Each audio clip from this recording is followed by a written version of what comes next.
Hey YouTube, as always it's Brooks, and today let's take a look at my rental car for the weekend. This is a 2020 Jeep Cherokee.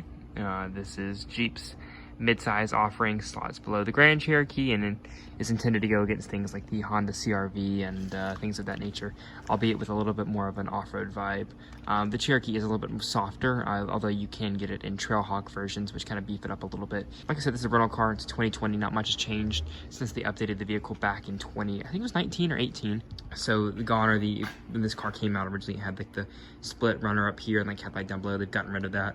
So you have your LED headlight. It's a little bit more of a softer, less aggressive tone. Key fob is a pretty typical Chrysler key, although it's been adjusted a little bit, but the buttons still mostly look the same. As you see, this one has remote start and power trunk. Forgive me, I'm not the most up-to-date, as you know, on Chrysler products. I do work for Toyota, so this is not necessarily my forte, but it's a pretty nice rental. And foot on the brake, of course. Start button. Felt that nice jolt from the 2.4 liter, not necessarily the steadiest, and it did not start smoothly there. But 85 miles, so I can't complain about a brand new rental car. We'll go ahead and take a look around outside. It does have automatic front windows. Jeep does have a lot of trim levels on the car, so limited isn't the base. There's sport and latitude below this, and you can, like I said, go up to Trailhawk and things of that nature. Limited's going to put you back about 31.4 MSRP is what this one is. It's a base limited, so there's no options. You can get a panoramic roof up there. You can get safety systems for another the panoramic roof is $1,500. $1,000 will get you safety systems like adaptive cruise and things like that, which are standard on like RAV4 and I believe CR-V as well. I guess we should open the hood. So, but I mean, this is a Chrysler, so you're gonna have a ton of rebates sitting on the hood of this. So you're not, I hope you're not walking out of there for 31 grand. So they should get a good deal on this. This is a pretty standard Chrysler rental car color. It's billet silver, black interior. It does have these 18-inch alloy wheels with graphite finish inside. Like I said, LED headlights, LED runners. This one has the base engine. There's a V6 available, which is kind of going away in this class. It's a 2.4 liter 4-cylinder engine. Not necessarily the smoothest or quickest. It sits about just over 180 horsepower and 22 mpg city, 31 highway. So not the most efficient, not the most powerful. Honestly, I think from what I've read, just go with the V6 and get more power because the fuel efficiency is about the same. If you want fuel efficiency, go see one of your rival cars. This is probably the engine most people buy because it's standard, but there's probably better engines to go with. That Pentastar is not a bad V6. It shuts pretty solidly.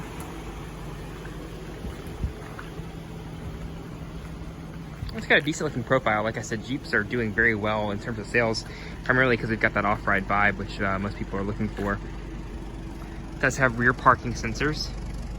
I did forget to mention, though, that this one does have blind spot monitoring, as you can see there. It's a nice feature, standard, as it should be. As you can see, so new, it doesn't even have a license plate. This is that revised rear end I was talking about. I can't remember if the update came in 18 or 19, but it is pretty recent. It does have a power hatch. There's your backup camera. And as you can see, for just me, myself, and I, my one roller bag fits in here pretty well. Power button off to the side. A good bit of storage. Of course, you can drop those seats down. No releases from the rear, but it's not that far of a reach. And at least for me, as you can see, just kind of drop that down. They do fold flat, but as you can see, the headrest is kind of blocking it right there. And then underneath here, storage. Decent sized cargo area, but some other competitors in this class are going to be a lot more flexible. One thing I have a problem with in this vehicle is just the lack of space for the class it competes in. I'm not the tallest guy in the world, just over 6 foot, 6'2", and I don't fit behind myself. Definitely not on a long drive. This is not going to be comfortable. It is stadium seating, so I do sit above the seat in front of me. Panoramic roof would probably limit headroom, which is fine now, but it's going to limit you if you do add that option. And I like these little puddle lights. And the leather is nice and soft on this model. Does have cup holders there. Down below, you do have some nice features. You're gonna get 2 USB ports and a household charging outlet. But I mean, there's just not enough space, especially if you compare this to a CR-V or a RAV. Step-in height is nice, which is why these CUVs are selling. And if you make your way up front, you'll see that the Limited does treat you pretty well. You've got your memory seats there, totally power driver seat, got your 4-way lumbar there. These are decently comfortable front seats. Of course, I've only put 15 miles on this car, so I can't say too much yet, but I'll put a few hundred on it this weekend. You've got the pretty standard new Chrysler wheel with audio controls on the back. This is where your adaptive cruise control and stuff would be. Like I said, this stuff should be standard. Jeep gauge cluster, they like to do a kind of fun font and that kind of thing. The display is nice. It's a little bit slow to move, as you can see here. It doesn't really load the quickest, but it does provide some pretty decent information, so that's nice. It's just pretty painfully slow. Star of the show is, of course, this Uconnect infotainment system. You've heard it for years, but Uconnect is a great system. It's a lot quicker than that center gauge display. As you can see, it's just very quick to react. Heated seats, heated steering wheel, easy to pair a phone. It's a great system. Parking sensors on and off.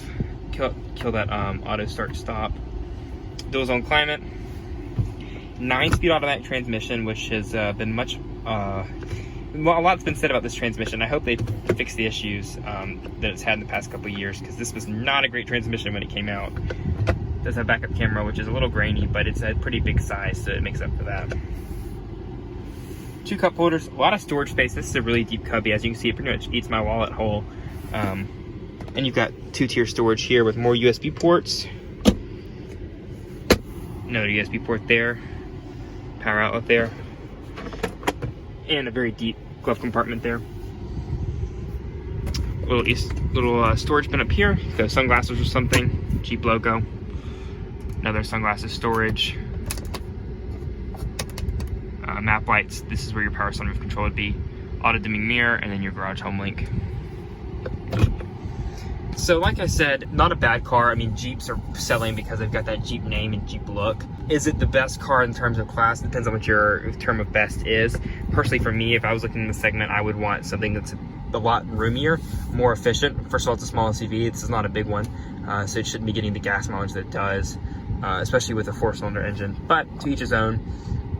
Chrysler's doing pretty well selling cars with the Jeep brand, so what do I know? But anyways, wanted to give you a look at my rental car, kind of so you can compare it to other vehicles in the class. Thanks for watching, and I'll catch you next time.